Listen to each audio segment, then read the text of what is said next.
혹시 지금 타고 계신 차 전기차로 바꿀 계획 있으신가요? 아니면 막연하게 다음 차는 전기차 사야겠다 뭐 이런 생각하고 계신가요? 저도 요즘 부쩍 그런 고민을 하는데요. 마침 당신이 보내주신 자료가 바로 그에 대한 정부의 새로운 계획, 일종의 미래청사진이에요. 오늘 우리가 함께 파헤쳐볼 자료는 기후에너지환경부가 발표한 2026년도 전기차 구매 보조금 개편 방안입니다. 그런데 이걸 그냥 정책 보도자료처럼 읽으면 너무 재미없잖아요. 그렇죠. 딱딱하죠. 그래서 오늘은 이 문서를 하나의 거대한 설계도처럼 보고 이 안에 숨겨진 정부의 진짜 그림을 한번 읽어보려고 해요. 앞으로 대한민국의 자동차, 도로, 심지어 에너지망까지 어떻게 바꾸고 싶어 하는지 그 속내를 같이 한번 들여다보시죠. 네, 아주 좋은 접근 방식이에요. 이 개편안은 단순히 보조금 액수를 얼마 올리고 내리는 그런 차원의 이야기가 아니거든요. 이걸 자세히 뜯어보면 정부가 어떤 종류의 전기차 보급을 유도하고 또 어떤 기술을 콕 집어 장려하며 궁극적으로 어떤 방향으로 국내 전기차 생태계를 만들고 싶어 하는지에 그 분명한 의도가 담겨 있어요. 그래서 오늘은 크게 4가지 갈래로 나눠서 이 설계도를 해독해볼까 해요. 첫째, 가장 직접적인 혜택이죠. 전환지원금이라는 새로운 당근은 무엇을 노리는가? 둘째, 왜 정부는 당신의 승용차뿐만 아니라 도로 위의 모든 차에 관심을 갖기 시작했는가? 셋째, 보조금의 기준을 더 까다롭게 만드는 진짜 이유는 무엇인가? 그리고 마지막으로 단순히 차를 보급하는 걸 넘어 이 모든 것을 둘러싼 거대한 산업 생태계나 어떻게 키우려 하는가? 이렇게 살펴보면 그림이 훨씬 선명해질 거예요. 좋습니다. 그럼 첫 번째 갈래부터 시작해보죠. 가장 먼저 눈에 띄는 건 전환지원금이라는 새로운 항목이에요. 기존에 타던 내연기관차를 폐차하고 전기차를 사면 최대 100만 원을 추가로 지원해준다는 내용인데요. 예를 들어 지금 중형 전기 승용차 보조금이 최대 580만 원 정도인데 여기에 전환지원금까지 받으면 최대 680만 원까지 지원받을 수 있게 되는 거네요. 이건 꽤 솔깃한 제안인데요. 그렇죠. 100만 원이면 체감이 확 되는 금액이죠. 하지만 여기서 우리가 봐야 할 건 금액보다 왜 이런 제도를 만들었냐는 점이에요. 그동안 정부 정책은 도로 위의 전기차를 추가하는 데 초점이 맞춰져 있었어요. 그런데 이 전환지원금은 전략의 방향이 완전히 바뀌었다는 걸 보여주는 강력한 신호예요. 전략의 방향이 바뀌었다고요? 어떤 식으로요? 이제 정부의 진짜 목표는 단순히 전기차 판매 대수를 늘리는 게 아니라는 거죠.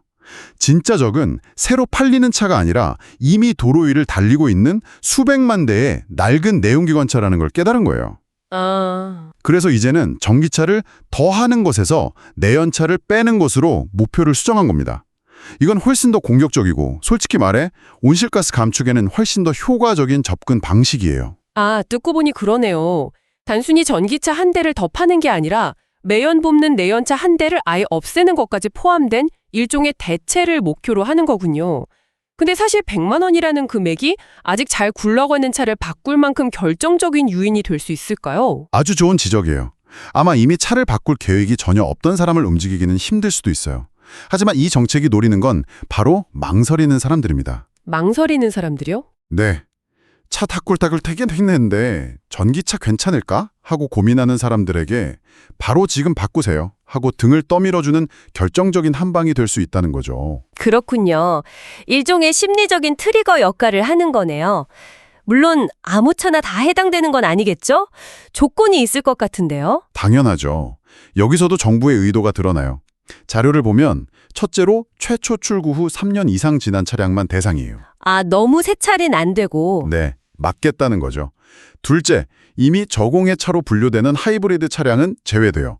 이건 순수 가솔린이나 디젤차의 전환을 목표로 한다는 걸 명확히 하는 거고요. 마지막으로 가족 간 명의 이전 같은 형식적인 거래는 지원 대상에서 빼서 정책의 허점을 막으려는 의도도 보여요. 정리하면 당신이 만약 3년 넘은 가솔린이나 디젤차를 몰고 있다면 2026년은 전기차로 갈아탈 절호의 기회가 될 수 있다는 뜻입니다. 알겠습니다. 그럼 정부의 첫 번째 메시지는 명확하네요. 도로 위의 낡은 내연차를 전기차로 바꿔라. 그럼 보너스를 주겠다. 그런데 제 개인 승용차 한 대 바꾸는 게 전체 그림에서 보면 아주 작은 부분일 수 있잖아요.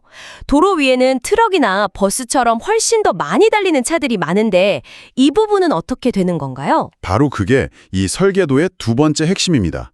정부의 시야가 개인 승용차를 넘어 도로 전체로 확장되고 있어요. 그동안 보조금이 없거나 미미했던 새로운 차종들이 대거 포함됐거든요. 제가 자료를 보면서 정말 놀랐던 게 바로 이 부분의 액수였어요. 소형 전기 승합차는 최대 1,500만 원, 중형 전기 화물차는 최대 4천만 원. 아니, 대형 전기 화물차는 무려 최대 6천만 원까지 지원 기준이 새로 만들어졌어요. 네, 그렇죠. 6천만 원이면 웬만한 국산 세단 한 대 값이잖아요. 왜 이렇게까지 큰 돈을 지원하는 거죠? 그건 킬로미터당 배출량의 관점에서 보면 아주 합리적인 투자예요. 킬로미터당 배출량이요? 네, 생각해보세요. 당신의 승용차는 하루에 한두 시간, 출퇴근할 때 주로 쓰이죠. 하지만 택배 트럭이나 시내버스는 하루 종일 거의 쉴 틈 없이 도로 위를 달려요. 이런 상용차 한 대를 전기차로 바꾸는 건 어쩌면 일반 승용차 수십 대를 바꾸는 것과 맞먹는 환경 개선 효과를 가져올 수 있어요. 사회의 혈관 역할을 하는 물류와 대중교통을 친환경으로 바꾸는 게 가장 효과가 빠르다는 판단인 거죠. 아, 가성비의 관점이군요. 투입되는 보조금 대비 탄소 감축 효과가 가장 큰 것부터 공략하는 거네요. 특히 눈에 띄는 건 어린이 통학용 승합차에 대한 지원이에요. 소형급은 최대 3천만 원까지 지원 기준이 새로 생겼더라고요. 표면적으로는 아이들 건강 생각하는 좋은 정책처럼 보이는데 여기에도 다른 전략적인 이유가 있을까요? 예를 들면 통학버스는 운행 경로가 일정하고 충전할 시간이 확보되기 쉽다는 점 같은 거요? 정확해요. 물론 아이들의 건강과 안전을 최우선으로 고려한 정책적 배려가 가장 큰 이유일 겁니다. 매일 아이들이 타고 내리는 버스가 매연을 내뿜지 않는다는 건 부모 입장에서 정말 안심되는 일이니까요. 그니까요. 이건 단순한 탄소 감축을 넘어 사회적 가치까지 고려한 접근이죠. 하지만 말씀하신 것처럼 기술적인 이유도 분명히 있어요. 통학 차량은 아침과 오후에 집중적으로 운행하고 낮 시간에는 대부분 서 있잖아요. 아, 그렇죠. 충전 인프라를 효율적으로 활용하기에 아주 좋은 모델이죠. 정책이 사회의 가장 민감한 부분을 배려하면서도 동시에 기술적 효율성까지 잡으려는 아주 영리한 설계라고 볼 수 있어요. 개인의 차를 바꾸게 하고 동시에 도로의 혈관인 상용차를 또 바꾸고. 그런데 이쯤 되면 이런 생각이 들어요. 좋아, 정부가 이렇게 돈을 많이 쓴다는데 혹시 함정은 없을까? 아무 차나 사도 다 지원해주는 건 아닐 텐데. 네, 이제 세 번째 깔래, 이 설계도의 가장 흥미로운 부분으로 넘어왔어요. 정부는 절대 돈을 그냥 뿌리지 않아요. 보조금이라는 당근을 주면서 아주 교묘하게 제조사들을 향한 채찍을 함께 휘두르고 있거든요. 채찍이요? 어떤 내용이죠? 이왕이면 성능 좋고 가성비 좋은 차를 만들도록 기준을 더 깐깐하게 만들었어요. 예를 들어 충전 속도가 빠르거나 한 번 충전으로 더 멀리 가는 차에 추가 지원을 더 해줘요. 그리고 모든 차종에서 배터리 에너지 밀도 기준을 상향 조정했어요. 이건 제조사들한테 같은 크기 배터리에 에너지를 더 꾹꾹 눌러 담아라, 즉 기술 개발하라는 직접적인 압박이에요. 아, 이게 바로 주행거리와 직결되는 핵심 기술이거든요. 소비자 입장에서는 무조건 좋은 소식이네요. 정부가 주는 보조금 덕분에 제조사들이 알아서 더 좋은 차를 만들기 위해 경쟁하게 되는 거니까요. 그런데 가격 기준도 손본다고 하던데요. 전기승용차의 경우 보조금을 100% 받을 수 있는 차량 가격 기준을 2027년부터 현재 5,300만 원에서 5천만 원으로 낮출 예정이라고 예고했어요. 맞아요. 이게 바로 아주 영리한 채찍 전략이에요. 시장에 앞으로 전기차 가격은 더 내려가야 한다는 아주 강력한 신호를 주는 거죠. 근데 여기서 한 가지 걱정이 들어요. 이론적으로는 경쟁을 촉진하는 거지만 부작용은 없을까요? 예를 들어 보조금을 100% 받기 위해 가격을 5천만 원에 억지로 맞추려고 제조사들이 눈에 안 보이는 원가를 절감하거나 편의 기능을 빼버릴 수도 있잖아요. 결국 더 안 좋은 차가 나오는 건 아닐까 하는 우려요. 충분히 가질 수 있는 합리적인 의심이에요. 실제로 그런 유혹을 느끼는 제조사도 있겠죠. 하지만 정부도 그걸 예상하고 안전장치를 걸어놨어요. 바로 앞서 말한 성능 기준이에요. 성능 기준. 네.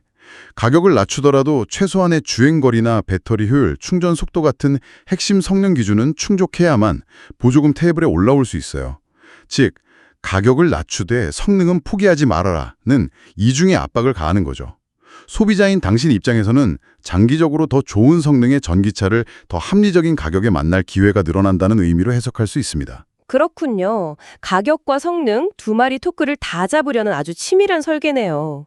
자, 그럼 이제 마지막 네 번째 갈래로 넘어가 보죠. 지금까지는 전부 자동차 자체에 대한 이야기였잖아요.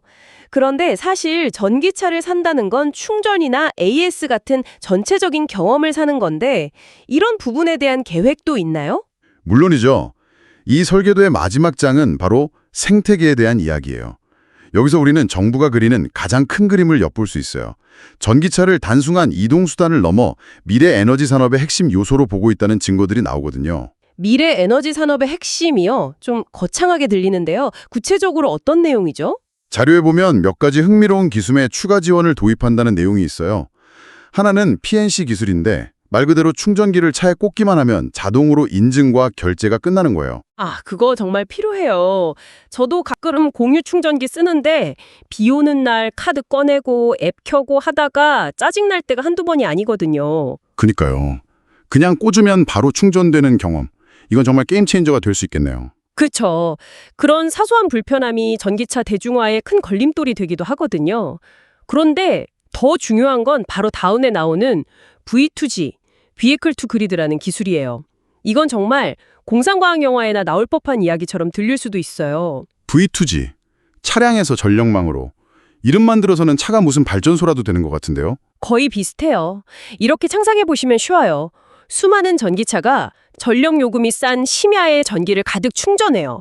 그리고 전력 사용량이 폭증하는 다음 날 오후 피크타임에 주차된 차들이 거꾸로 전력을 전력망에 되파는 거예요. 아, 전기를 되판다고요? 네. 도시의 모든 전기차가 하나의 거대한 보조 배터리, 즉 에너지 저장 장치 ESS라 되는 거죠. 이건 국가 전체의 에너지 효율을 높이고 전력망을 안정시키는 데 엄청난 기여를 할 수 있어요. 와, 내 차에 충전된 전기를 한전에 되팔아서 돈을 벌 수도 있다는 거네요. 이건 정말 차에 대한 개념을 완전히 바꾸는 이야기인데요.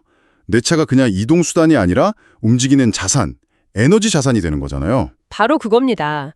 V2G 기술 지원은 정부가 전기차를 미래 스마트 그리드의 핵심 노드로 보고 있다는 가장 강력한 증거예요. 그리고 이런 미래를 준비하기 위해 소비자 보호 장치도 강화하고 있어요. 보조금을 받으려면 전기차 화재 안심보험 가입을 의무화하고 AS가 부실하거나 갑자기 국내 사업을 철수하는 먹튀 기업을 걸러내기 위해 제작사에 대한 평가도 실시한다고 해요. 이건 정말 중요한 변화네요. 특히 수입차 브랜드 중에서 갑자기 철수해서 부품 수급도 안 되고 수리도 못 받는 사례들을 본 적이 있거든요. 맞아요. 그런 불안감 때문에 구매를 망설이는 사람들도 많을 텐데 시장에 대한 신뢰를 쌓으려는 노력이 엿보이네요. 맞습니다. 초기에는 판매 대수를 늘리는 양적 성장에 집중했다면 이제는 소비자들이 안심하고 오래 탈 수 있는 시장을 만드는 질적 성장으로 전환하고 있다는 의미죠. 단기적인 판매량보다 지속 가능한 시장을 만드는 데 초점을 맞추고 있는 거예요. 여기에 더해 교통 약자를 위해 휠체어 탑승 설비를 갖춘 차량에 200만 원을 추가 지원하는 것처럼 기술 발전이 사회의 모든 구성원을 포용해야 한다는 방향성까지 놓치지 않고 있고요. 자, 오늘 2026년 전기차 보조금 개편안이라는 설계도를 함께 해독해봤습니다. 핵심을 다시 정리해보면 단순히 전기차를 늘리는 게 아니라 내연차를 대체하는 사람에게 보너스를 주고 승용차뿐만 아니라 도로 위를 달리는 모든 상용차까지 지원을 확대하며 가격은 낮추고 성능은 높인 차를 만들도록 제조사들을 유도하고 마지막으로 V2G 같은 신기술과 소비자 보호를 통해 전체 생태계를 건강하게 키우겠다는 거네요. 네, 한마디로 더 넓게, 더 똑똑하게, 더 안전하게 지원해서 시장의 체질 자체를 바꾸겠다는 의지가 담겨 있다고 볼 수 있어요. 결국 이 모든 것이 당신에게 의미하는 바는 명확해 보입니다. 정부가 전기차로의 전환을 더 매력적으로 만들면서도 동시에 당신이 앞으로 구매하게 될 전기차가 더 안전하고 성능이 뛰어나며 오랫동안 문제 없이 탈 수 있도록 시장의 판 자체를 새로 짜고 있다는 뜻이겠죠? 큰 변화의 씨앗은 역시 V2G 기술 지원에서 엿볼 수 있는 미래인 것 같아요. 그래서 마지막으로 이런 질문을 한번 던져드리고 싶어요. 앞으로 몇 년 뒤 당신이 전기차를 구매할 때 그것은 단순히 바퀴 달린 새로운 이동수단에 사는 행위일까요? 아니면 당신의 차고에 주차하는 국가 전력망의 일부가 되어 돈을 벌어다 줄 수도 있는 새로운 종류의 에너지 인프라에 투자하는 행위일까요? 이 질문을 한번 곱씹어 보시는 것도 아주 흥미로운 일이 될 겁니다.